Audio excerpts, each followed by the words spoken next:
আজ থেকে ওমানে সিঙ্গেল ইউজ বা একবার ব্যবহারযোগ্য প্লাস্টিক শপিং ব্যাগের উপর নিষেধাজ্ঞার পঞ্চম ধাপ কার্যকর করার ঘোষণা দিয়েছে মাসকাট পৌরসভা।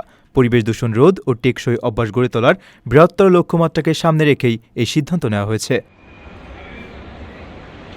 নতুন এই ধাপে ২০২৪ সালের ৮ নম্বর নির্দেশনার বিধানগুলোর কঠোরভাবে প্রয়োগ করা হবে। এর ফলে নতুন করে বেশ কয়েকটি ব্যবসায়িক খাত এই নিষেধাজ্ঞার আওতায় আসবে। এখন থেকে খঞ্জর বা ঐতিহ্যবাহী ছুরির দোকান, সোনা ও রূপার গয়নার দোকান, আসবাবপত্রের শোরুম, গাড়ির ডিলারশিপ এবং কার কেয়ার সেন্টারগুলোতে সিঙ্গেল ইউজ প্লাস্টিক ব্যাগের ব্যবহার সম্পূর্ণ নিষিদ্ধ থাকবে।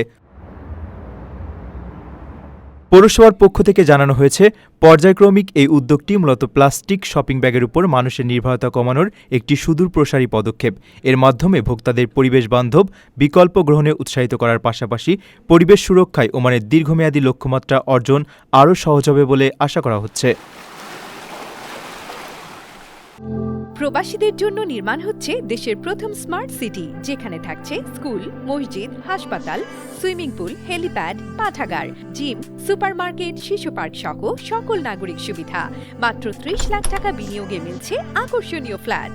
প্লাটিনাম ইনভেস্টরদের জন্য ঢাকা বিমানবন্দরে ভিআইপি প্রোটোকল সুবিধা। বিস্তারিত জানতে যোগাযোগ করুন স্ক্রিনে দেয়া হোয়াটসঅ্যাপ অথবা ইমো নাম্বারে।